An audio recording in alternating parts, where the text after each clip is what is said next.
அனைவருக்கும் வணக்கம். புத்தாண்டு நட்சத்திர பலன்கள் 2026 வர இருக்கிற இந்த 2026ஆம் வருடம் நம்மளுடைய நட்சத்திரங்களுக்கு எந்த மாதிரியான சிறப்பு பலன்களை தரப்போகுது? அடுத்த 365 நாட்கள் ஒரு வருடம் நம்மளுடைய நட்சத்திரத்துக்கு எந்த மாதிரியான ஒரு வேவ் லென்த்தான பலன்களை கொடுக்க போகுது அப்படிங்கறத அந்த பதிவுல கம்ப்ளீட்டா பார்க்கலாம். மேலும் பதிவுல நான் நிறைய விஷயத்தை கம்ப்ளீட்டா எக்ஸ்பிளைன் பண்ணியிருக்கேன். அது மட்டும் இல்லாம பதிவை நான் வந்து 7 செக்மெண்டா பிரிச்சிருக்கேன். வித் டைம் லைனோட இருக்கு. டிஸ்கிரிப்ஷன்ல டைம் லைன் கொடுத்திருக்கேன். ஸோ உங்களுக்கு எந்த பகுதியை பார்க்கணுமோ அதை மட்டும் நீங்க பார்த்துக்கலாம். 7 செக்மெண்டா பிரிச்சிருக்கேன்னு சொன்னேன். அது என்னென்ன அப்படின்னு பார்க்கும்போது ஃபர்ஸ்ட் ஃபேமிலி, அடுத்தது உத்தியோகம், தொழில், அடுத்தது பொருளாதாரம், கடன் சார்ந்த விஷயம், அடுத்து காதல், திருமணம், திருமண வாழ்க்கை, திருமண முயற்சி இது சார்ந்த விஷயம், அதன் பிறகு குழந்தை பாகியம், பிள்ளைகள் சம்பந்தப்பட்ட விஷயம், அதன் பிறகு மாணவர்கள், அப்புறம் ஆரோக்கியம், இப்படி A to Z எல்லாத்தையும் நான் கவர் பண்ணி எடுத்துட்டு போயிருக்கேன். ஸோ பதிவை முழுமையா பாருங்க. வீடியோட எண்டிங்ல இந்த வருடத்துல நம்ம எந்த தெய்வத்தை வணங்குறது வழிபடுறது சிறப்பு, மேலும் சிம்பிளா நம்ம என்ன பரிகாரம் செய்யலாம், இந்த வருடத்தை செழுமைப்படுத்திக் கொள்றதுக்கு சிம்பிளா நம்ம என்ன பரிகாரம் செய்யலாம் அப்படிங்கறதையும் நான் கம்ப்ளீட்டா கவர் பண்ணியிருக்கேன். ஸோ பதிவை முழுமையா பாருங்க. கண்டிப்பா உங்களுக்கு பயனுள்ள ஒரு பதிவா இருக்கும். மேலும் வீடியோவை ஸ்டார்ட் பண்றதுக்கு முன்னாடி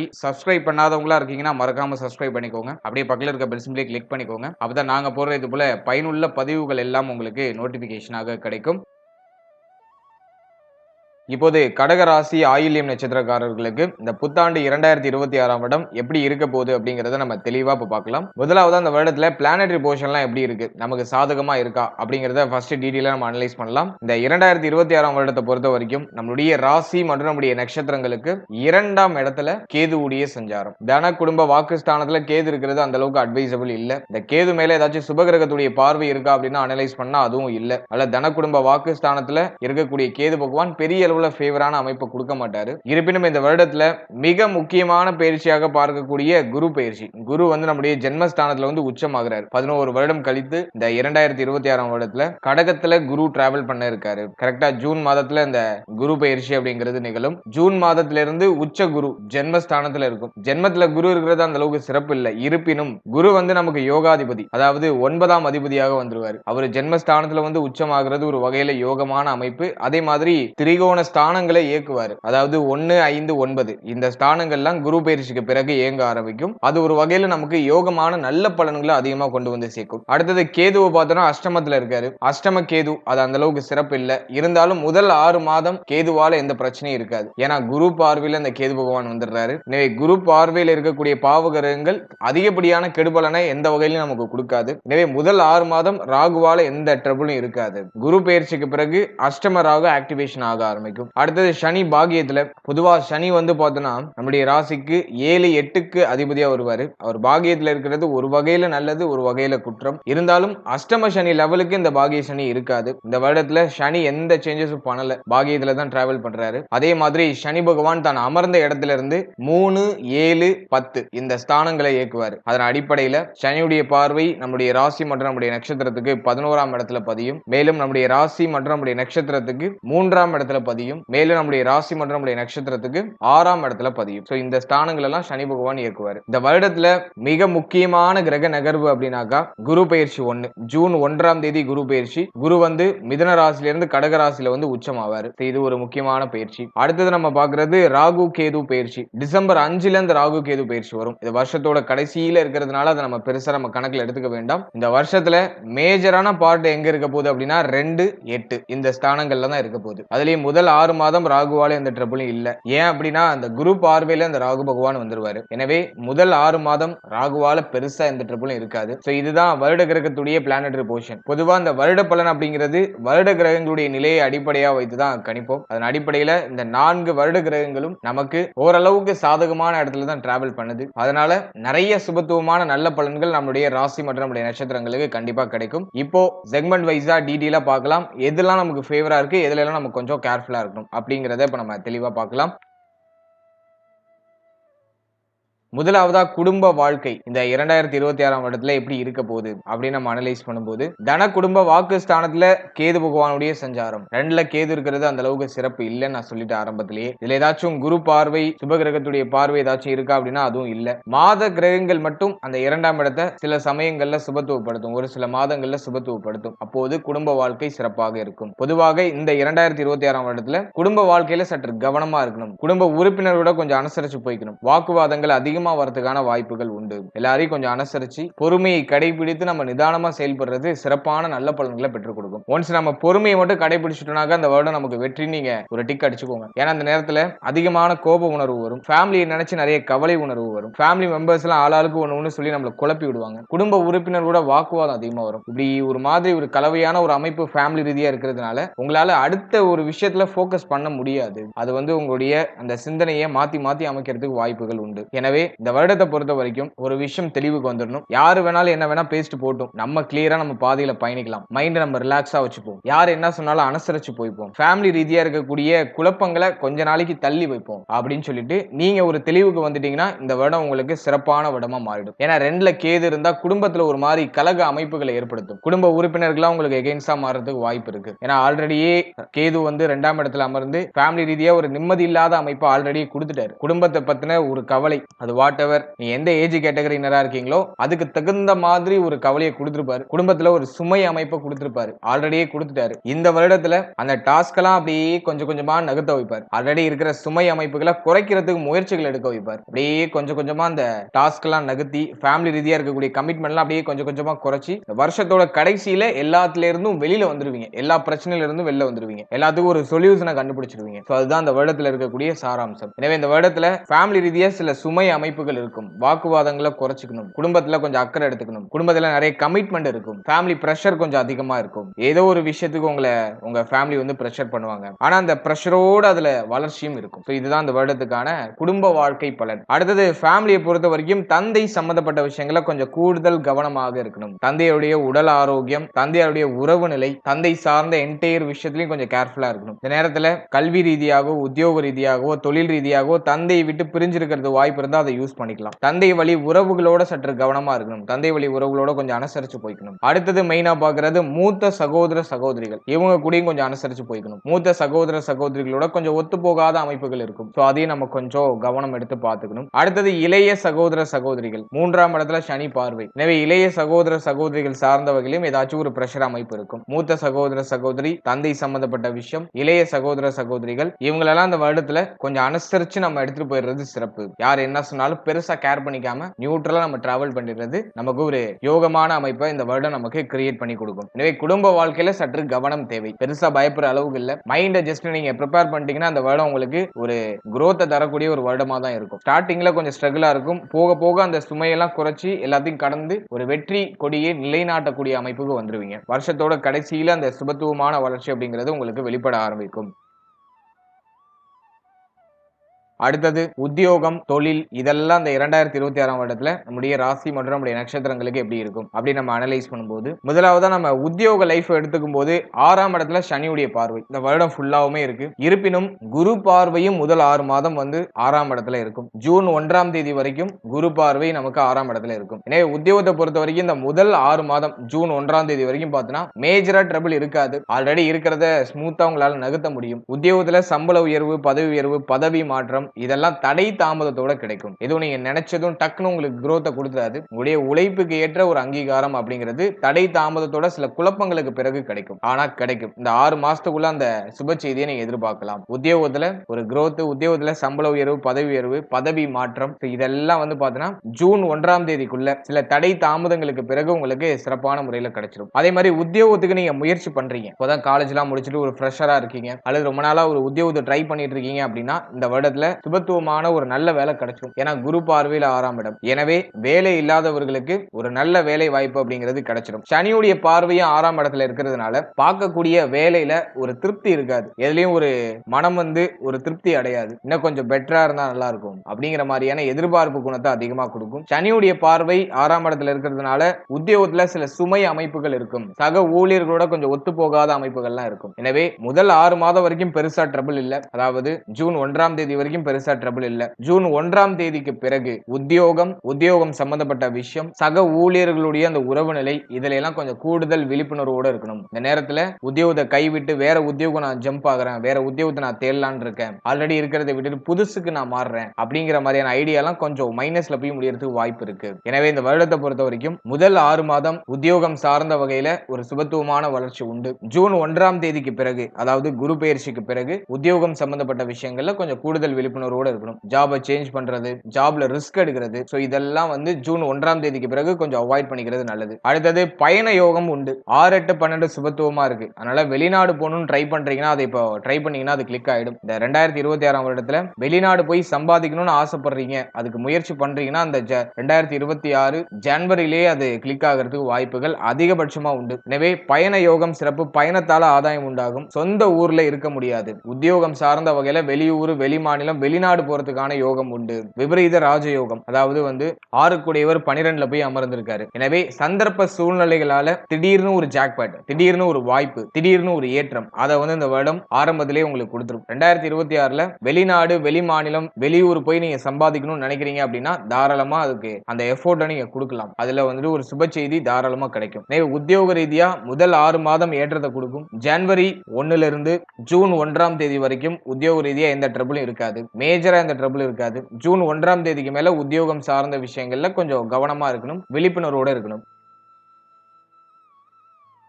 அடுத்தது நம்ம தொழில் லைஃப் அனலைஸ் பண்ணும்போது, தொழில் வாழ்க்கை இந்த வருடத்துல எப்படி இருக்குன்னு பார்க்கும்போது, ஜீவனஸ்தானம் அப்படின்னு சொல்லக்கூடிய 10ஆம் இடம் பெரிய அளவுல பாதிக்கப்படல. எனவே இந்த வருடத்தை பொறுத்த வரைக்கும் தொழில் ரீதியா நல்ல ஏற்றம் இருக்கும். நீ என்ன பிசினஸ் பண்ணாலும் சரி, தொழில் ரீதியா நல்ல ஏற்றம் இருக்கும். அதே போல அஷ்டமத்துல ராகு இருக்கிறதுனாலையும் 12ஆம் இடத்துல குரு இருக்கிறதுனாலையும் தொழில்ல நிறைய விரய செலவுகள் ஏற்படுறது வாய்ப்பு இருக்கு. நிறைய நஷ்ட செலவுகள் ஏற்படலாம். தேவையில்லாத விஷயத்த பிரம்மாண்டமா சிந்தனை பண்ணி, பிரம்மாண்டமா அந்த செலவு பண்ணி அதுல ஏதாச்சும் ஒரு லாக்ல போய் மாற்றுறதுக்கு வாய்ப்பு இருக்கு. கடன் வாங்கி பிசினஸ் பண்ணி மாற்றத்துக்கு வாய்ப்பு இருக்கு. இது போன்ற சின்ன சின்ன மைனஸ் தான் இருக்கு. மற்றபடி வந்து 10ஆம் இடம் சுபத்துவமா இருக்கிறதுனால தொழில் சார்ந்த விஷயங்கள்லாம் கிளிக் ஆகும். தொழில் சார்ந்த விஷயங்கள்ல பெரிய அளவுல ப்ராஃபிட் உங்களால பார்க்க முடியலனாலும் பெரிய அளவுல நஷ்டம் இல்லாம இருக்கும். போட்ட பணத்தையாச்சும் ரிட்டர்ன் எடுத்துடலாம். அந்த மாதிரியான ஒரு டைம் பீரியட் தான். சனியுடைய பார்வை லாபஸ்தானத்துல இருக்கு. அதெல்லாம் வந்து நினைச்ச மாதிரி போலங்கிற மாதிரி ஒரு ஏக்க அமைப்பு கொடுக்கும். இந்த வருடத்தை பொறுத்த வரைக்கும் ஆல்ரெடி நீங்க ஒரு பிசினஸ் பண்ணிட்டு இருக்கீங்க அப்படின்னா அதுல வந்து growth-ம் இல்ல, டவுனும் இல்ல, அப்படியே ஒரு அளவுக்கு ஆவரேஜா நகர்த்திட்டு போகும், நியூட்ரலா எடுத்துட்டு போகும். நீங்க புதுசா பிசினஸ் ஸ்டார்ட் பண்ணலாம்னு நினைக்கிறீங்கன்னா அதுக்கு இது ஃபேவரான டைம் இல்ல. புதுசா நீங்க பிசினஸ் ஸ்டார்ட் பண்ணணும், இப்பதான் நம்ம இன்வெஸ்ட்மெண்ட் பத்தி யோசிக்கிறீங்க அப்படின்னாக்கா இப்ப கடன் சிந்தனையை அதிகமா கொடுக்கும். ஒரு விஷயத்தை செயல்படுத்துறது கடன் வாங்கக்கூடிய அந்த சிந்தனையை கொடுக்கும். ஏன்னா 6ஆம் இடம் சுபத்துவம் அடைஞ்சிருக்கு. தொழிலுக்காக கடன் வாங்க வேண்டிய சூழ்நிலைகள் ஏற்படலாம். கடன் வாங்கி இன்வெஸ்ட் பண்ணுவோம், கடன் வாங்கி மாற்றம் பண்ணுவோம் அப்படிங்கிற மாதிரியான சிந்தனைகளை கொடுக்கும். எனவே இந்த வருடத்தை பொறுத்த வரைக்கும் லாபத்தை சனி பார்த்து கொஞ்சம் பங்கப்படுத்தி இருக்கக்கூடிய ஒரு அமைப்பு. அதாவது லாபஸ்தானத்தை சனி பார்த்து இந்த லாபஸ்தானத்தை கொஞ்சம் கெடுக்கக்கூடிய அமைப்புல இருக்கு. அதனால நீங்க இன்வெஸ்ட் பண்றீங்கனாக்கா அதுக்கான ரிட்டர்ன்ஸ் டக்குனு உங்களுக்கு கிடைக்காது. நீங்க இன்வெஸ்ட் பண்றதுக்கான அந்த ப்ராஃபிட் ரொம்ப நாள் கழிச்சு தான் உங்களுக்கு கிடைக்கும். கொஞ்சம் டிலே ஆகுங்கிற மாதிரியான ஒரு அமைப்பு. எனவே நியூ பிசினஸ் ஸ்டார்ட் பண்றதுக்கு இது சரியான நேரம் இல்ல. ஆனா ஆல்ரெடி நீங்க ஒரு பிசினஸ் பண்ணிட்டு இருக்கீங்க அப்படின்னா அதுல ஒரு ஏற்றத்தை கொடுத்துரும். அதாவது நஷ்டத்துல போகாம ஓரளவுக்கு நியூட்ரலா உங்களை சேஃபான ஜோன்ல அழைச்சிட்டு வந்துரும். அதனால ஆல்ரெடி பிசினஸ் பண்றவங்க எதை நினைச்சு பயப்பட வேண்டாம். உங்களுடைய ரெகுலர் ரொட்டீனை நீங்க ப்ராப்பரா நீங்க பண்ணிட்டே இருங்க. அதுல சுப வளர்ச்சி தாராளமா உண்டு. New business, new start up ஏதாச்சும் யோசிக்கிறீங்கன்னா கொஞ்சம் பொறுமையா இருங்க. அவசரப்பட்டு அதிகமா கடன் வாங்கி இதுலயும் போய் சிக்கிக்க வேண்டாம். கொஞ்சம் பொறுமையா இருந்து உங்களுடைய ஜனனகால ஜாதகத்துல யோக தசை நடக்குதா, அவயோக தசை நடக்குதான்னு உங்க குடும்ப ஜோதிடத்தை ஒரு வாட்டி அனலைஸ் பண்ணிட்டு உங்களுடைய முக்கியமான மாற்றங்கள், முக்கியமான முடிவுகளை செய்யறது சிறப்பு. கோச்சார ரீதியா நியூ இன்வெஸ்ட்மெண்ட்டுக்கு அட்வைசபிளான டைம் பீரியட் இது கிடையாது. அடுத்தது நம்ம பார்க்கிறது பொருளாதாரம், கடன் சார்ந்த விஷயம். இதெல்லாம் இந்த 2026ஆம் வருடத்துல எப்படி இருக்க போகுது அப்படின்னு நம்ம அனலைஸ் பண்ணும்போது முதல்ல பொருளாதாரத்தை நம்ம எடுத்து அனலைஸ் பண்ணோம்னாக்கா லாபஸ்தானத்துல சனியுடைய பார்வை, 2ஆம் இடத்துல கேது, 12ஆம் இடத்துல குரு, சொல்லவே வேண்டாம். கடகத்துடைய நட்சத்திரங்கள் எல்லாம் வந்து பார்த்தோம்னா இப்போ கடுமையான விரைய செலவுல இருப்பாங்க. நிறைய சுப விரைய செலவாகும். அது ஒரு வகையில சிறப்பு. வீட்டுக்கு தேவையான விஷயம், உங்களுக்கு தேவையான விஷயம், ஃபியூச்சருக்கு தேவையான விஷயம், இப்படி ஒண்ணு மாத்தி ஒண்ணு சுப விரைய செலவு வரிசையா வந்துட்டே இருக்கும். ஓட்டக்கூடத்துல தண்ணி நிரப்புற கதை எவ்வளவு சம்பாதிச்சாலும் சேமிக்க முடியாது. ஏதோ ஒரு வகையில் அப்படியே கரைஞ்சிக்கிட்டே போகும். பொருளாதார ரீதியா ஒரு தன்னிறைவு அடைய முடியாத ஒரு சூழ்நிலை இந்த வருடத்துல இருக்கு. 2026ஆம் வருடத்தை பொறுத்த வரைக்கும் முதல் 6 மாதம் அதிகமான சுபவிரய செலவுகள் இருக்கும். ஏதாச்சும் சுப மாற்றம் பண்ணணும்னு நினைக்கிறீங்கன்னா தாராளமா பண்ணுங்க. வீட்டுல ஏதாச்சும் மங்களகரமான மாற்றம் பண்ணணும்னு நினைக்கிறீங்கன்னா தாராளமா பண்ணுங்க. ஏன்னா எப்படியும் கையில இருக்கிற பணம் கரைய போகுது. அதை சுப வளர்ச்சிக்கு பயன்படுத்திக்கிறது சிறப்பு. லாபஸ்தானத்தை சனி பகவான் கனெக்ட் பண்றாரு. குரு பகவான் மற்றும் சனி பகவான் 2 கிரகமும் வந்து 6ஆம் இடத்தை கனெக்ட் பண்ணுது. ஏதோ ஒரு நல்ல மாற்றத்திற்காக கடன் வாங்க வேண்டிய சூழ்நிலைகள் ஏற்படலாம். கடன் வாங்கி ஏதாச்சும் மாற்றம் பண்றதுக்கு ஐடியா பண்ணலாம். இப்படி ஒரு மாறுபட்ட சிந்தனையை கொடுக்கும். பொருளாதாரத்தை பொறுத்த வரைக்கும் திருப்தி அமைப்புகள் இருக்காது. மன ரீதியா திருப்தி இருக்காது. கையில இருக்க தங்க அணிகலன்கள் அடகுக்கு போகக்கூடிய சூழ்நிலை இருக்கும். அல்லது ஆல்ரெடி அடகுல இருக்கலாம். ஏன்னா போன வருஷத்துலயும் 9ஆம் இடத்தை தான் சனி பகவான் ஆக்டிவேஷன் பண்ணாரு. நிறைய பேருக்கு ஆல்ரெடி கோல்டு லோன் இருக்கும். அப்படி இல்லைன்னா இப்போ அந்த கோல்டு லோன் வாங்குறதுக்கு ஐடியா பண்ணுவீங்க. இந்த வருடத்தை பொறுத்த வரைக்கும் செலவு அதிகமா இருக்கும். ஆனா அது எல்லாம் சுப விரைய செலவா இருக்கும். எதுவும் தண்ட விரைய செலவா போகாது. அது இந்த வருடத்துல இருக்கிற இருக்கிற ஒரு பாசிட்டிவான விஷயம். உடைய எண்ணங்கள் தேவைகளை பூர்த்தி செய்யறதுக்கு தேவையான பொருளாதாரத்தை இந்த வருடம் உங்களுக்கு கொடுத்துரும். அதுலயும் எந்த மைனஸும் இல்ல. சில சமயங்கள்ல இந்த ஜூன் 1ஆம் தேதிக்குள்ள பார்த்தனா சுப விரைய கடன் வாங்க வேண்டிய சூழ்நிலைகள் ஏற்படலாம். ஏன்னா வந்து 6ஆம் இடத்தை குரு பார்த்து ஆக்டிவேஷன் பண்ணிடுறாரு. ஏதாச்சும் ஒரு நல்ல மாற்றத்துக்கு மங்களகரமான மாற்றங்களுக்கு ஏதாச்சும் கடன் வாங்க வேண்டிய சூழ்நிலைகள் ஏற்படலாம். மற்றபடி இந்த வருடத்தை பொறுத்த வரைக்கும் பொருளாதாரம் உங்களுக்கு ஓரளவுக்கு சப்போர்ட் பண்ணும். தேவைகள் எண்ணங்களை இதெல்லாம் பூர்த்தி ஆகும். மைண்ட்ல வச்சிருக்க பிளானை எக்ஸிக்யூட் பண்றதுக்கான வாய்ப்புகள் கிடைக்கும். அதெல்லாம் இந்த வருடத்துல ஒரு சுபத்துவமா நம்ம எடுத்துக்கலாம். அடுத்தது நம்ம கடன் சார்ந்த விஷயங்களை அனலைஸ் பண்ணும்போது இந்த வருடத்தை பொறுத்த வரைக்கும் கடனை கட்டி முடிக்கிறதுல ரொம்ப மும்முரமா இருப்பீங்க. ஆல்ரெடி ஏதாச்சும் லோன் எடுத்திருக்கீங்க, ஒரு கடன் இருக்கு, தங்கம் அணிகலன்கள் ஏதாச்சும் அடகுல இருக்கு அப்படின்னா அந்த பணம் அந்த கடனை கட்டி முடிச்சு அந்த கடன் பிரச்சனையில நம்ம வெளில வரணும் அப்படிங்கிறதுல மும்முரமா இருப்பீங்க. அதுவும் சிறப்பு. ஒரு சிலர் பழைய கடனை முடிச்சு புதுசா ஏதாச்சும் ஒரு நல்ல மாற்றத்துக்கு கடன் வாங்குவாங்க. அந்த சூழ்நிலைகளும் இந்த வருடத்துல உண்டு. இருப்பினும் இந்த வருடத்தை பொறுத்த வரைக்கும் முதல் 6 மாதம் சுப விரைய செலவு உண்டு, சுப விரைய கடன் உண்டு. புதுசா கடன் வாங்குறதுக்கான அந்த மைண்ட் செட் யாச்சும் இந்த வருடம் கிரியேட் பண்ணும். முதல் 6 மாதம், அதாவது ஜூன் 1ஆம் தேதிக்குள்ள. ஜூன் 1ஆம் தேதிக்கு பிறகு கடன் பிரச்சனை எல்லாம் குறைக்கிறதுக்கு முயற்சி பண்ணுவீங்க. 6ஆம் இடத்தை சனி பகவான் ஆக்டிவேஷன் பண்ணாலும் குருவுடைய பார்வை சனி மேல பதிஞ்சிரும். அதனால ஜூன் 1க்கு பிறகு கடன் சுமையை குறைக்கிறதுக்கு முயற்சி பண்ணுவீங்க. கடன் சார்ந்த பிரச்சனைகளை குறைக்கிறதுக்கு முயற்சி பண்ணுவீங்க. எனவே கடன் சார்ந்த விஷயமும் நமக்கு வந்து பெருசா ட்ரபிளா இல்ல. இந்த வருடம் வந்து ஆல்மோஸ்ட் நமக்கு ஃபேவரா இருக்கு. பழைய கடன் அழியுது, புதுசா கடன் உருவாகுது. கடன் வாங்கி மங்கள மாற்றம், சுபத்துவமான மாற்றம், ஃபேமிலிக்கு தேவையான செலவு இதெல்லாம் செய்றோம். 2ல கேது இருக்கிறதுனால குடும்பத்துல செலவு அதிகமா இருக்கும். ஃபேமிலி ரீதியா நிறைய செலவு இருக்கும். மாத்தி மாத்தி மாத்தி மாத்தி குடும்ப உறுப்பினர்களுக்கோ அல்லது ஃபேமிலி சம்பந்தப்பட்ட விஷயங்களுக்கோ ஏதோ ஒரு வகையில செலவு வந்துகிட்டே இருக்கும். ஆனா அதெல்லாம் உங்களுக்கு மேஜரா ட்ரபிள கொடுத்துறாது. அது இந்த வருடத்துல இருக்கிற ஒரு பியூட்டியான விஷயம். ஏன்னா குரு உச்சமாகிற வருடம். அதான் மேஜரா எதுவும் ட்ரபிள கொடுத்துறாது. ஜூன் மாதம் 1ஆம் தேதிக்கு பிறகு கடன் பிரச்சனையை குறைக்கணும் அப்படிங்கறதுல ரொம்ப மும்முரமா இருப்பீங்க. கடன் சார்ந்த சிந்தனைகள்லாம் அதிகமாகும். கடன் எவ்வளவு இருந்தாலும் இந்த கடனை கட்டி முடிக்கணுங்கிற ஒரு தெளிவான ஒரு முடிவுக்கு வருவீங்க. சோ அதெல்லாம் நம்ம வந்து ஒரு பாசிட்டிவா எடுத்துக்கலாம். அடுத்தது காதல் வாழ்க்கை, திருமண முயற்சி, திருமண வாழ்க்கை இதெல்லாம் இந்த வருடத்துல எப்படி இருக்க போகுது அப்படி நம்ம அனலைஸ் பண்ணும்போது முதலாவதா காதல் வாழ்க்கை எடுத்து நம்ம அனலைஸ் பண்ணோம்னாக்கா நம்முடைய ராசிக்கு 5ஆம் இடம் பெருசா பாதிக்கப்படல. 5ஆம் இடம் சுபத்துவம் ஆகுது. பாவகிரகங்களுடைய பார்வையோ ஆதிக்கமோ பெருசா இல்ல. குருவுடைய பார்வை இந்த வருஷத்தோட செகண்ட் பார்ட்ல, அதாவது வந்து ஜூன் 1ஆம் தேதியில இருந்து வந்து பார்த்தோம்னா குருவுடைய பார்வை 5ஆம் இடத்துல பதியும். எனவே இந்த வருடத்தை பொறுத்த வரைக்கும் காதல் வாழ்க்கையில ஒரு சிறப்பான வளர்ச்சி உண்டு. காதல் சார்ந்த விஷயங்கள்ல ஒரு மகிழ்ச்சி, ஒரு இனிமை, ஒரு சுபத்துவமான மாற்றம் இதெல்லாம் சிறப்பான முறையில உண்டு. காதல் வாழ்க்கையை திருமண வாழ்க்கையை கன்வெர்ட் பண்ணலாமா அப்படின்னா ஜூன் 1க்கு பிறகு நீங்க ட்ரை பண்ணீங்கன்னா அது கிளிக் ஆயிடும். இருப்பினும் 2ஆம் இடத்துல கேது, 8ல ராகுலாம் இருக்கிறதுனால ஃபேமிலில கொஞ்சம் குழப்ப அமைப்புகள் ஏற்படும். ஆனா அது மெல்ல மெல்ல மறைய ஆரம்பிச்சிடும். குரு பெயர்ச்சிக்கு பிறகு காதல் உறவுல இருக்கக்கூடிய அந்த குழப்பம், ஃபேமிலில ஒத்துக்காத அமைப்பு, குடும்பத்துல இருக்கக்கூடிய குழப்ப அமைப்பு இதெல்லாம் வந்து பார்த்தோன்னா குரு பெயர்ச்சிக்கு பிறகு நிவர்த்தியாக ஆரம்பிக்கும். ஒரு தெளிவு கிடைக்கும். காதல் உறவு திருமண உறவா கன்வெர்ட் ஆகிறதுக்கு இந்த வருடம் வந்து ஃபேவரா இருக்கு. ஏன்னா குருவுடைய பார்வை 5 7ஆம் இடத்தை கனெக்ட் பண்ணுது. குரு பெயர்ச்சிக்கு பிறகு காதல் உறவு திருமண உறவா கன்வெர்ட் ஆகும். சோ அது நம்ம ஒரு பாசிட்டிவா எடுத்துக்கலாம். எனவே காதல் வாழ்க்கை நமக்கு ஒரு நல்ல ஒரு ஏற்றத்தையும் வளர்ச்சியும் கொடுக்குது. காதல் உறவுல இருக்கக்கூடிய மன கஷ்டங்கள் எல்லாம் குறையுது. காதல் சார்ந்த வகையில ஒரு மன மகிழ்ச்சி, பார்ட்னரோட அந்த நம்பிக்கை, அந்த துணை அதெல்லாம் சிறப்பான முறையில கிடைக்குது. இதெல்லாம் நம்ம வந்து ஒரு பாசிட்டிவா எடுத்துக்கலாம்.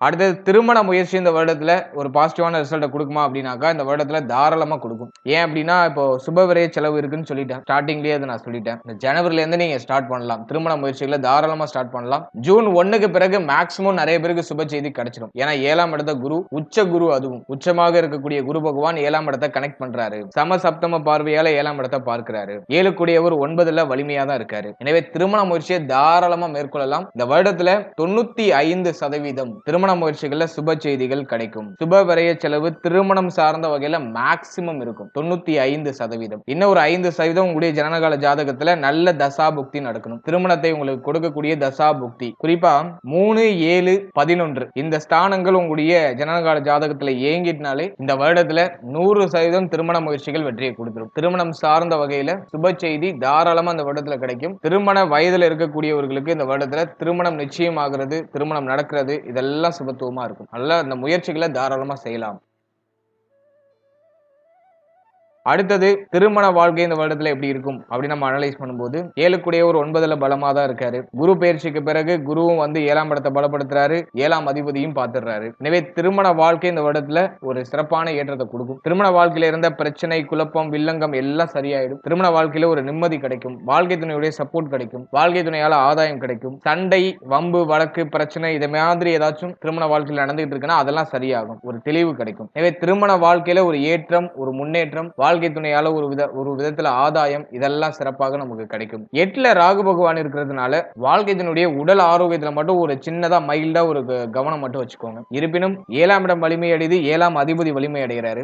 வாழ்க்கை துணையால மேஜரா எந்த ட்ரபிளும் இருக்காது. சின்னதா அவங்களுடைய உடல் ஆரோக்கியத்தை மட்டும் கொஞ்சம் கேர் எடுத்துக்கோங்க. உங்களுடைய பேச்சு வார்த்தைகளை நிதானமா இருங்க. ஏன்னா கேது 2ல இருக்கும்போது என்ன பேசுறதுன்னு தெரியாம டக்குன்னு வார்த்தையை உணர்ச்சி வசப்பட்டு விடுறதுக்குலாம் வாய்ப்பு இருக்கு. ஆல்ரெடி ஏதாச்சும் திருமண வாழ்க்கையில பிரச்சனை போயிட்டு இருந்துச்சுன்னா இப்ப ஒண்ணு சேர்றதுக்கான வாய்ப்புகள்லாம் உண்டாயிடும். ஆனா பழைய கதையை திரும்ப கிளறக்கூடாது. நடந்து முடிஞ்ச விஷயத்தை பத்தி ஒருபோதும் பேசக்கூடாது. ஏன்னா கேது அந்த பேச்சுவார்த்தைகளை எடுப்பாரு. அதை மட்டும் கொஞ்சம் நியூட்ரலைஸ் பண்ணிக்கோங்க. மற்றபடி வாழ்க்கை துணை சார்ந்த வகையில என்ன மன வருத்தம் இருந்தாலும் அது நிவர்த்தி ஆகும். பிரச்சனைகள்லாம் ஒரு முடிவுக்கு வரும். திருமண வாழ்க்கை இந்த வருடத்துல சிறக்க ஆரம்பிக்கும். திருமண வாழ்க்கையில இருந்த பிரச்சனைகள் எல்லாமே நிவர்த்தி ஆயிடும். இதெல்லாம் நம்ம வந்து ஒரு பாசிட்டிவா எடுத்துக்கலாம்.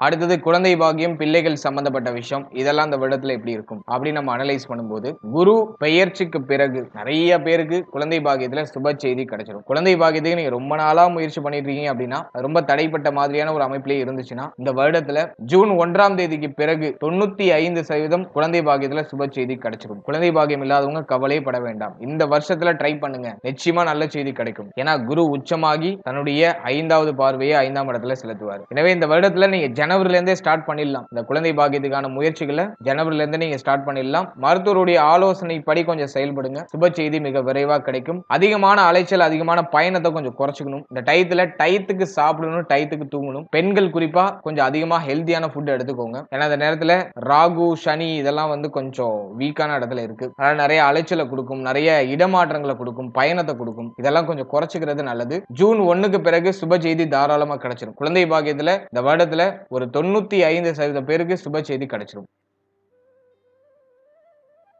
அடுத்தது பிள்ளைகள் சம்பந்தப்பட்ட விஷயங்களை பொறுத்த வரைக்கும் இந்த வருடம் பிள்ளைகளுக்கு ஒரு அபாரமான ஏற்றத்தை தரக்கூடிய ஒரு வருடமா இருக்கும். பிள்ளைகளுக்கு நிறைய சுப மாற்றங்கள் இந்த வருடத்துல நிகழும். பிள்ளைகளுடைய கல்வி சிறக்க ஆரம்பிக்கும். பிள்ளை பற்றி இருந்த கவலை, குழப்பம், பிரச்சனை எல்லாம் சரியாகும். பிள்ளைகளுக்கு சுப விசேஷம் ஏதாச்சும் பண்ணணும்னு நீங்க ஆசைப்படுறீங்கன்னா அது இந்த வருடத்துல தாராளமா செய்யலாம். திருமண வயதுல உங்களுக்கு மகளோ மகனோ இருக்காங்கன்னா அவங்களுக்கு இந்த வருடத்துல திருமண முயற்சிகள் வெற்றியை கொடுக்கும். திருமணம் சார்ந்த வகையில ஒரு சுப செய்தி மிக விரைவாகவே கிடைக்கும். அதே மாதிரி உங்களுடைய பிள்ளைகளுடைய வயதுக்கு தகுந்தாற் போல அவங்களுக்கு ஏதாச்சும் சுப மாற்றம் பண்ணணும், அவங்களுடைய எதிர்காலத்துக்கு ஏதாச்சும் ஒரு வளர்ச்சிக்காக ஏதாச்சும் ஒரு மாற்றம் பண்ணணும், கல்விக்காக ஏதாச்சும் ஒரு மாற்றம் பண்ணணும் அப்படின்னு ஆசைப்படுறீங்கன்னா அதெல்லாம் இந்த வருடத்துல செய்யலாம். அதுக்கெல்லாம் இந்த வருடம் வந்து சூப்பர் பாசிட்டிவா இருக்கு. எனவே பிள்ளைகள் சார்ந்த வகையில இருக்கக்கூடிய கவலைகளுக்கு ஒரு முற்றுப்புள்ளி வந்துடும். பிள்ளைகளுக்கு ஒரு ஏற்றம், வாழ்க்கையில ஒரு முன்னேற்றம், இதெல்லாம் சிறப்பான முறையில் கிடைக்கும். பிள்ளைகளால உங்களுடைய பெயர் புகழ் அதிகரிக்க ஆரம்பிக்கும். உங்களுக்கு உங்களுடைய பிள்ளைகளால ஒரு நல்ல ஒரு அங்கீகாரம் கிடைக்கும். இதெல்லாம் நம்ம ஒரு சுபத்துவமா எடுத்துக்கலாம். இந்த 2026ஆம் வருடத்துல நிறைய பேருக்கு வந்து பார்த்தோம்னா குலதெய்வ வழிபாடு அதிகமா இருக்கும். குலதெய்வத்தை வழிபடுறதுக்கான பாக்கியம் உண்டாகும். நிறைய பேர் குலதெய்வத்தை வழிபடுறதுக்கு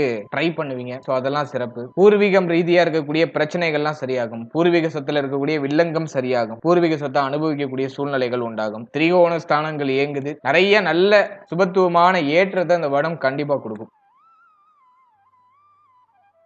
அடுத்தது மாணவ மாணவிகளுக்கு இந்த வருடம் எப்படி இருக்கும் அப்படின்னு நம்ம அனலைஸ் பண்ணும்போது இந்த வருடத்தை பொறுத்த வரைக்கும் 4ஆம் இடம் எந்த பாவ கிரகத்துடைய ஆதிக்கத்திலையும் இல்ல. அது நம்ம ஒரு பிளஸ்ஸா எடுத்துக்கலாம். எனவே இந்த வருடத்தை பொறுத்த வரைக்கும் கல்வி சார்ந்த விஷயங்கள எந்த ட்ரபிளும் இருக்காது. மாணவ மாணவிகளுக்கு கல்வி சார்ந்த வகையில நல்ல ஏற்றம் உண்டு. படிப்பு சார்ந்த வகையில நல்ல முன்னேற்றம் உண்டு. இந்த வருஷத்துடைய ஆரம்பத்திலிருந்தே நல்ல கல்வியில நல்ல ஒரு இம்ப்ரூவ்மெண்ட் இருக்கும். குரு பகவானுடைய பார்வை முதல் 6 மாதம் வந்து பார்த்தோன்னா 4ஆம் இடத்துல பதியும். அது ஒரு சிறப்பு. அதன் பிறகு 5ஆம் இடத்துல பதியும். அதுவும் ஒரு சிறப்பு. எனவே ஸ்டூடெண்ட்ஸுக்கு இந்த வருடத்தை பொறுத்த வரைக்கும் ஒரு நல்ல முன்னேற்றத்தை பரிசாக தரக்கூடிய வருடமா இருக்கும். படிப்புல ஆர்வம் அதிகரிக்கும். படிப்பு சார்ந்த வகையில அவங்களுடைய உழைப்புக்கு ஏற்ற அங்கீகாரம், பெயர் புகழ், அங்கீகாரம் இதெல்லாம் சிறப்பான முறையில் கிடைச்சிடும். உயர்கல்வி படிக்கக்கூடிய மாணவ மாணவிகள் கல்வி சார்ந்த விஷயங்களுக்காக வெளியூர், வெளிநாடு, வெளிமாநிலம் போகக்கூடிய வாய்ப்புகள் உண்டாகும். அப்ராட்ல படிக்கணும்னு ஆசைப்படுறீங்கன்னா தாராளமா அந்த வருடத்துல அந்த முயற்சிகளை மேற்கொள்ளலாம். அது ஒரு பாசிட்டிவான ரிசல்ட்டை கொடுக்கும். அட்லீஸ்ட் கல்விக்காக சொந்த மாவட்டத்தை விட்டு அடுத்த மாவட்டத்துக்கு கூட போறதுக்கான வாய்ப்புகளை இது ஏற்படுத்தும். கல்வி சார்ந்த வகையில பயணம் உண்டு, அதனால ஆதாயமும் உண்டு. எனவே கல்விக்கு இந்த வருடம் ஒரு ஏற்றத்தை தரக்கூடிய வருடமா இருக்கும். மாணவ மாணவிகள் இந்த வருடத்துல ஒரு தெளிவான முடிவெடுத்து தெளிவான பாதையில பயணிக்கிறதுக்கான சூழ்நிலைகளை இந்த கிரக அமைப்புகள் ஏற்படுத்தி கொடுக்கும். எனவே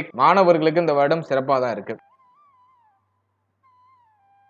ஃபைனலா உடல் ஆரோக்கியம் சார்ந்த விஷயம் இந்த வருடத்துல எப்படி இருக்கும் அப்படின்னு நம்ம அனலைஸ் பண்ணும்போது, உடல் ஆரோக்கியத்தை பொறுத்த வரைக்கும் முதல் 6 மாதம் பெருசா ட்ரபிள் இல்ல. ஏன்னா அஷ்டமத்துல இருக்கிற ராகு குருவுடைய பார்வையில வந்துருவாரு. முதல் 6 மாதம் மேஜரா ட்ரபிள் இல்ல. இருப்பினும் ஃபேமிலி மெம்பர்ஸுக்கு அடிக்கடி மருத்துவ செலவு ஏற்படுற மாதிரி ஒரு ஃபீல்னஸ் கொடுக்கும். ஆனா உங்களுக்கு எதுவும் மேஜரா ட்ரபிள் கொடுத்துறாது. ஆனா இந்த வருடத்தை பொறுத்த வரைக்கும் செகண்ட் பார்ட் ஜூன் 1க்கு பிறகு ஹெல்த், உங்களுடைய மனம் இதுல எல்லாம் கொஞ்சம் கூடுதல் விழிப்புணர்வோட இருக்கணும். ஏன்னா ஜென்மத்துக்கு குரு வந்துருவாரு. ராகு தனித்த ராகுவாக எந்த கிரகத்துடைய பார்வையிலும் இல்லாத அந்த ராகு பகவான் அஷ்டமஸ்தானத்தை கடுமையா இயக்க ஆரம்பிப்பாரு. எனவே இந்த வருடத்தை பொறுத்த வரைக்கும் ஹெல்த்ல கொஞ்சம் தனி அக்கறை எடுத்துக்கோங்க. இந்த நேரத்துல இளைப்பு நோய் அப்படின்னு சொல்லக்கூடிய உடல் பருமன் குறையக்கூடிய சூழ்நிலைகள் உண்டாகலாம். அதே மாதிரி உங்களுடைய நேத்திரம், கண் சம்பந்தமான விஷயங்கள்ல கவனமா இருக்கணும். உங்களுடைய முகத்துல அன்வான்டா ஏதாச்சும் பருக்கள் அல்லது அலங்கோலமான ஏதாச்சும் ஒரு சில சூழ்நிலையில் ஏற்படுறது வாய்ப்புகள் உண்டு. அதனால முகம் சம்பந்தப்பட்ட விஷயங்கள்ல கவனமா இருக்கணும். அடுத்து உங்களுடைய தொடை பகுதியில சற்று கவனம் தேவை. தொடை பகுதிகளில் ஏதாச்சும் வலிகளோ காயங்களோ ஏற்பட வாய்ப்புகள் உண்டு. அதுல கொஞ்சம் கவனம் செலுத்திக்கிறது நல்லது. அடுத்தது 6ஆம் அதிபதி லக்னத்துல வராரு. அதாவது நம்முடைய நட்சத்திரத்துல டிராவல் பண்ணுவாரு குரு பகவான். எனவே தலை முகம் சம்பந்தப்பட்ட விஷயங்கள்ல கூடுதல் விழிப்புணர்வோட இருக்கணும். அதிகமான சிந்தனையை குறைச்சுக்கிறது நல்லது. ஓவர் திங்கிங் அந்த நேரத்துல இருக்கும். அதிகமான சிந்தனையை குறைச்சுக்கணும். மைண்ட் ரிலாக்ஸா வச்சுக்கணும். நல்லா மெடிடேஷன் பண்ணுங்க. அதெல்லாம் ஒரு ஏற்றத்தை கொடுக்கும். சனியுடைய பார்வை 3ஆம் இடத்துல இருக்கிறதுனால உங்களுடைய முதுகு பகுதி, தோள்பட்டை, கை சம்பந்தப்பட்ட விஷயம் இதெல்லாம் கொஞ்சம் கவனமா இருக்கணும். இதுல ஏதாச்சும் வலிகளோ காயங்களோ ஏற்படுறதுக்கான வாய்ப்புகள் உண்டு. அடுத்தது மெயினா பாக்குறது 6ஆம் இடத்தை சனி பகவான் இயக்குறார். எனவே வாயு தொந்தரவு, வயிறு சம்பந்தப்பட்ட பிரச்சனை, அல்சர் பிரச்சனை, வயிறு சார்ந்த ஏதாச்சும் ஒரு உபாதைகள் வந்துட்டு போக வாய்ப்புகள் உண்டு. அதுலயும் கவனம் தேவை. அடுத்து கழிவு நீக்க உறுப்புகள், உடைய மர்ம உறுப்புகள் இதுல எல்லாம் கொஞ்சம் எக்ஸ்ட்ரா கேரிங்கோட இருக்கணும். ஆண் பெண் இருபாலரும் கொஞ்சம் கூடுதல் கவனமாக இருக்கணும். அடுத்தது ராகு 8ல இருக்கிறதுனால ஸ்கின் சம்பந்தமான டிசீஸ் ஏதாச்சும் வந்துட்டு போகலாம். எனவே தோல் சம்பந்தப்பட்ட ஏதாச்சும் பிரச்சனைகள் வரலாம். அதுலயும் கொஞ்சம் கவனமாக இருக்கணும். கேது 2ஆம் இடத்தை ஆக்டிவேஷன் பண்றாரு. அதனால உங்களுடைய முகம், காது, பல் சம்பந்தப்பட்ட விஷயம் இதுல கொஞ்சம் கவனம் தேவை. இப்ப நான் சொன்ன எல்லாமே எல்லாருக்கும் நடக்காது. இப்ப சொன்ன பகுதிகளில் ஏதாச்சும் ஒரு சில இடங்கள்ல மட்டும் சிம்டம்ஸ் வெளிப்படலாம். அப்படி ஏதாச்சும் சிம்டம்ஸ் வெளிப்படுதுன்னா மருத்துவரை அணுகி அதுக்கான ஒரு தகுந்த சிகிச்சை எடுத்துக்கிறது சிறப்பு. எனவே தேக ஆரோக்கியத்துல கொஞ்சம் கூடுதல் விழிப்புணர்வு தேவை. டயத்துக்கு சாப்பிடுங்க, டயத்துக்கு தூங்குங்க. இது ரெண்டும் வந்து கொஞ்சம் நேரம் தாழ்ந்து போறதுக்கு, கடந்து போறதுக்கான வாய்ப்புகள் உண்டு. எனவே டயத்துக்கு சாப்பிடுங்க, டயத்துக்கு தூங்குங்க, மைண்ட் ரிலாக்ஸா வச்சு டிராவல் பண்ணுங்க. இதுவே உங்களுக்கு ஒரு நல்ல ஏற்றத்தை கொடுத்துரும். மேலும் இந்த வருடத்துல நமக்கு ஏற்படக்கூடிய அந்த கெடுபலன்களை குறைக்கிறதுக்கு ஏதாச்சும் பரிகாரம் இருக்கா, எந்த தெய்வத்தை அந்த வருடத்துல வழிபடுறது சிறப்பு அப்படிங்கிறத இப்ப நம்ம பார்க்கலாம். முதலாவதா தெய்வ வழிபாடு அப்படின்னு எடுத்துட்டோம்னாக்கா 2ஆம் இடத்துல கேது. எனவே இந்த வருடத்தை பொறுத்த வரைக்கும் விநாயகர் வழிபாடு சிறப்பு. ஏன்னா கேது உங்களுக்கு பாதகத்தை விளைவிக்கக்கூடிய இடத்துல இருக்காரு. குடும்ப பிரச்சனை அதிகமா இருக்கு, குடும்பத்துல வந்து தொந்தரவு அதிகமா இருக்கு, குடும்பத்துல செலவு அதிகமா இருக்கு, குடும்பத்துல வாக்குவாதம் அதிகமா இருக்கு, குடும்பத்துல நிம்மதி இல்ல இப்படின்னு ஃபீல் பண்றவங்க விநாயகரை பிடிச்சுக்கோங்க. விநாயகர் வழிபாடு உங்களுக்கு ஒரு நல்ல ஏற்றத்தை கொடுக்கும். உங்க வீட்டுக்கு பக்கத்துல ஏதாச்சும் விநாயகர் கோவில் இருக்குன்னா அங்க போயிட்டு விநாயகரை மனம் உருகி வழிபட்டு விநாயகருக்கு செய்யக்கூடிய அந்த செயல்முறைகள், அதாவது வந்து அந்த தோப்பு காரணம் போடுவோம் இல்லையா, 2 காதையும் நல்லா புடிச்சுக்கிட்டு தோப்பு காரணம் போடுங்க. மேலும் அந்த விநாயகர் ஸ்தலத்தை அப்படியே சுத்தி வலம் வந்து விநாயகரை மனம் உருகி வழிபட்டு விநாயகர் அருளை பெற்று வர்றது சிறப்பு. மேலும் பிள்ளையார்பட்டி போயிட்டு வரதுக்கான வாய்ப்பு கிடைச்சதுனாக்கா அங்கேயும் ஒரு வாட்டி போயிட்டு விநாயகரை வழிபட்டு பிள்ளையார்பட்டியில போய் ஒரு தரிசனம் செய்து வர்றது இந்த வருடத்துல உங்களுக்கு ஒரு நல்ல ஏற்றத்தை கொடுக்கும். குடும்பம் சார்ந்த வகையில் இருக்கக்கூடிய கவலைகளுக்கு ஒரு முற்றுப்புள்ளியை வைக்கும். அதே மாதிரி வீட்டுல வந்து விளக்கெண்ணெய் கொண்டு தீபம் போடுறது சிறப்பு. அது வந்து தேக ஆரோக்கியத்தை பலப்படுத்தும். உடைய பெயர் புகழை வந்து அதிகரிக்கும். வீட்டுல விளக்கேற்றி தினமும் காலையில பிரம்ம முகூர்த்தத்துல விளக்கெண்ணெய் கொண்டு தீபம் ஏற்றி இறைவனை வழிபட்டு வர்றது தேக ஆரோக்கியம், உடைய பெயர் புகழ், உற்றார் உறவினர்கள் இது சார்ந்த விஷயங்கள்ல இருக்கக்கூடிய குறைகள் பிரச்சனைகள் எல்லாமே விலக ஆரம்பிக்கும். மேலும் கேது பகவான் சூரியனோட வீட்டுல இருக்கிறதுனால தினமும் காலையில எழுந்து சூரிய நமஸ்காரம் செய்யறது சிறப்பு. சூரிய பகவானை வழிபடுறது சிறப்பு. அதே போல பக்கத்துல இருக்கக்கூடிய சிவன் ஆலயம் போயிட்டு வர்றதும் சிறப்பு. இதை நம்ம இந்த தெய்வ வழிபாடு நம்ம சரியாக கடைபிடித்தாலே இந்த வருடத்துல இருக்கக்கூடிய ஒரு 80% பிரச்சனைகள் நமக்கு குறைய ஆரம்பிக்கும். அதே மாதிரி நீங்க ஏதாச்சும் ஒரு நல்ல காரியம் சுப மாற்றம் ஏதாச்சும் பண்ண போறீங்கன்னா முதல்ல விநாயகரை வழிபட்டு அதன் பிறகு வந்து உடைய குலதெய்வத்தை அணுகி குலதெய்வத்தை வழிபடுறதும் சிறப்பு. இந்த வருடத்துல குலதெய்வ வழிபாடு அதிகமான முன்னேற்றத்தை கொடுக்கும். ஒரு முறையாச்சும் இந்த வருடத்துல உங்களுடைய குலதெய்வத்தை குலதெய்வத்தை நேர்ல போய் பார்த்துட்டு ஒரு அர்ச்சனை செய்து குலதெய்வத்தை மனம் உருகி வழிபட்டு வர்றது சிறப்பு. இது வந்து மனசுல இருக்கக்கூடிய கலக்கங்களுக்கு ஒரு தெளிவை கொடுக்கும், சிந்தனை குழப்பங்களுக்கு ஒரு தெளிவை கொடுக்கும். எனவே ஏதாச்சும் ஒரு மங்களகரமான மாற்றம் பண்ண போறீங்கன்னா ஃபர்ஸ்ட் குலதெய்வத்தை வழிபடுங்க. குலதெய்வத்தை வழிபட்டு குலதெய்வத்துடைய அருளை பெற்று அதன் பிறகு அந்த விஷயத்தை செய்யும் போது அந்த மங்களகரமான விஷயத்துல எந்த தடை தாமதமும் இல்லாம சுப வளர்ச்சி அது கொடுக்கும். ஏன்னா 5ஆம் இடம் பலம் அடையுது. ஆனா குலதெய்வத்துடைய அருள் இந்த வருடத்துல உங்களுக்கு கிடைக்கும். எனவே இந்த வருடத்துல குலதெய்வத்தையும் மனமுருகி வழிபடுறது உங்களுக்கு ஒரு நல்ல ஏற்றத்தை கொடுக்கும். அடுத்து பிராக்டிகலா ஏதாச்சும் பரிகாரம் பண்ணலாமா அப்படின்னு நம்ம பார்க்கும்போது, நான் பொதுவா எல்லா ராசிகளுக்கும் சொல்ற மாதிரி தான தர்மங்கள் அதிகமா செய்யுங்க. முக்கியமா உணவு தானம். விநாயகர் கோவில்ல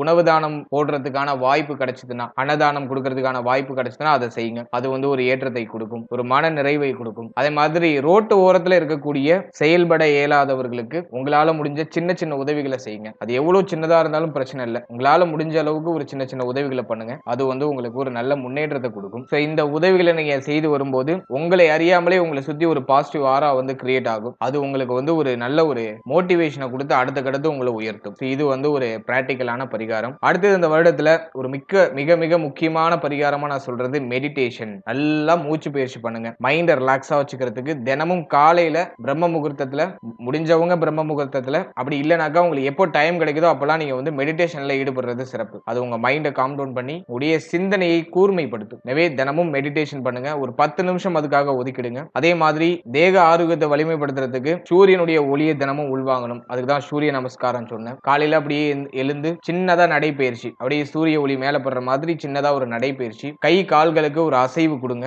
அது வந்து உங்களை அந்த நாட்கள் ஃபுல்லா உங்களை அப்படியே ஒரு ஆக்டிவா நகர்த்திட்டு போகும். இந்த விஷயங்களை இந்த வருடத்துல நீங்க செயல்படுத்துறது சிறப்பு. இந்த பதிவுல 2026ஆம் வருடத்துக்கான ஒரு கம்ப்ளீட்டான ப்ரெடிக்ஷன் பிளஸ் அதுக்கான ரெமெடிஸ் இது எல்லாத்தையும் நான் சிம்பிளா உங்களுக்கு நான் கொடுத்துருக்கேன். இதுல சொல்லப்பட்டிருக்கிறத அப்படியே மைல்டா ஃபாலோ பண்ணுங்க. இந்த வருடத்துல ஒரு நல்ல ஏற்றமும் வளர்ச்சியும் நிச்சயமா நமக்கு கிடைக்கும். வாழ்த்துக்கள். இப்போ நீங்க இது வரைக்கும் பார்த்தது ஒரு கோச்சார பலன், ஒரு வருடத்துக்கான வருட பலனை நம்ம வருட கிரகங்களின் அடிப்படையில் நம்ம ஒரு ரிசர்ச் பண்ணி நம்ம கொடுத்திருக்கோம். இது வந்து ஒரு பொதுவான கோச்சார பலன். இதுல சில மாற்றங்கள் சிலருக்கு மட்டும் ஏற்படுறதுக்கு வாய்ப்பு உண்டு. அதாவது உடைய ஜனனகால ஜாதகத்துல தசா புக்திகளின் அடிப்படையில தான் வந்து பலன்கள் விதிகள் அப்படிங்கிறது உங்களுக்கு விதிக்கப்படும். கோச்சாரம் வந்து அப்படியே மைல்டா சின்ன சின்ன சேஞ்சஸ் பண்ணும், அவ்வளவுதான். மற்றபடி வந்து பார்த்தோன்னா ஒரு 80% வந்து உங்களுடைய தசா புக்தி அந்தரம் உங்களுடைய சுய ஜாதகம் தான் பேசும். ஒரு 20% சில சேஞ்சஸ் சில மாற்றங்களை கோச்சாரத்தால செய்ய முடியும். எனவே உங்களுடைய ஜனனகால ஜாதகத்தை உங்களுடைய குடும்ப ஜோதிடத்தை கொடுத்து ஒரு வாட்டி தெளிவா அனலைஸ் பண்ணிக்கோங்க. உங்களுக்கு யோக தசை நடக்குதா அவயோக தசை நடக்குதா அப்படிங்கறத ஒரு வாட்டி செக் பண்ணிட்டு அதோட இந்த கோச்சாரத்தை எடுத்து நீங்க சூப்பர் கம்போஸ் பண்ணும்போது ஒரு சுப பலன்கள், ஒரு தெளிவான பலன்கள் அப்படிங்கிறது உங்களுக்கு கிடைக்கும். குறிப்பா நம்ம சொல்லணும்னா யோக தசை நடக்கிறவங்களுக்கு கோச்சாரத்துல எவ்வளவுதான் நெகட்டிவான ப்ரெடிக்ஷன் வந்தாலும் மேக்சிமம் அவங்களுக்கு பாசிட்டிவா தான் நடக்கும். அவயோக தசை நடக்கிறவங்களுக்கு கோச்சாரத்துல எவ்வளவு பாசிட்டிவா சொன்னாலும், எவ்வளவு பாசிட்டிவான ப்ரெடிக்ஷன் வந்தாலும் ஒரு 50% பார்த்தோன்னா உங்களுக்கு நெகட்டிவா நடக்கிறது வாய்ப்பு இருக்கு. எனவே யோக தசையா அவயோக தசையா அப்படிங்கறத கொஞ்சம் செக் பண்ணிட்டு அதன் பிறகு இந்த கோச்சாரத்தை நீங்க எடுத்து சூப்பர் கம்போஸ் பண்ணும்போது உங்களுக்கு தெளிவான ஒரு பலன், ஒரு தெளிவான ஒரு ஐடியா உங்களுக்கு கிடைச்சிடும். மேலும் நம்மளுடைய சேனல்ல இதுக்கு முன்னாடி சூரியன், சந்திரன், செவ்வாய், புதன், குரு, சுக்கிரன், சனி, ராகு, கேது இந்த கிரகங்கள் எல்லாம் 12 பாவத்துல எங்க இருந்தா யோகம் எங்க இருந்தா அவயோகம் அப்படிங்கிற ஒரு பேசிக்கான ஒரு ஜெனரல் அவேர்னஸ் ஒரு வீடியோ ஆல்ரெடி ரிலீஸ் பண்ணிருக்கோம். அது ஆல்ரெடி நல்ல சக்சஸ்ஃபுல்லா ரன் ஆயிட்டு இருக்கு. அந்த பதிவை நீங்க பார்க்கலனா டிஸ்கிரிப்ஷன்ல லிங்க் நான் கொடுத்திருக்கேன். அதை நீங்க வந்து ஒரு வாட்டி செக் பண்ணி பாருங்க. உங்க ஜாதகத்துல இந்த நவகிரகங்கள் எங்க அமர்ந்திருக்கு அப்படிங்கறத ஒரு வாட்டி பார்த்துட்டு அந்த அமர்ந்த வீட்டுக்கு என்ன பலனை இந்த கிரகங்கள் செய்யும் அப்படிங்கறத நான் அந்த பதிவுல சொல்லியிருப்பேன். டைம் இருக்கும்போது அந்த பதிவும் ஒரு வாட்டி செக் பண்ணி பார்த்துட்டு உங்களோட ஃபீட்பேக்கை கமெண்ட் செக்ஷன்ல சொல்லுங்க. மேலும் நம்மளுடைய சேனல்ல இதுக்கு முன்னாடி 12 ராசி, 12 லக்னம், 27 நட்சத்திரம் இதுக்கான ஒரு பொது பலன், வாழ்க்கை பலன் அப்படிங்கிற ஒரு செக்மெண்ட்ல நம்ம கிளியரா 12 ராசி, 12 லக்னம், 27 நட்சத்திரத்துக்கான பொது பலனை நம்ம கிளியரா ரிலீஸ் பண்ணிருக்கோம். அந்த பதிவுல நீங்க என்ன பார்க்கலனா அந்த பதிவுலையும் ஒரு வாட்டி செக் பண்ணி பாருங்க. அந்த பதிவை பார்க்கும்போது உங்களை பற்றிய, உங்களுடைய வாழ்க்கை பற்றிய ஒரு தெளிவு, ஒரு புரிதல் உங்களுக்கு கம்ப்ளீட்டா கிடைக்கும். அதுவும் உங்களுக்கு கண்டிப்பா யூஸ்ஃபுல்லா இருக்கும். அதுக்கான லிங்க் டிஸ்கிரிப்ஷன்ல இருக்கு. டைம் இருக்கும்போது அதையும் செக் பண்ணி பார்த்துட்டு உங்களுடைய ஃபீட்பேக்கை சொல்லுங்க. மேலும் இந்த பதிவு பற்றிய உங்களுடைய கருத்து என்ன அப்படிங்கறத மறக்காம கமெண்ட் செக்ஷன்ல உங்களுடைய ஃபீட்பேக்கை கொடுத்துட்டு போங்க. மேலும் இந்த 2026ஆம் வருடம் அனைவருக்கும் மிக சிறப்பாக, மகிழ்ச்சியாக, நல்ல முன்னேற்றம் நிறைந்த ஒரு வருடமாக இருக்க இறைவனை பிரார்த்தனை செய்து இந்த பதிவை நான் நிறைவு செய்றேன். மேலும் இது போல இன்னொரு இன்ஃபர்மேட்டிவான பதிவுல உங்களை சந்திக்கிறேன். அது வரைக்கும் மிக்க நன்றி. And finally very limited time. Be cool, stay happy, stay healthy and enjoy. வாழ்த்துக்கள். நன்றி.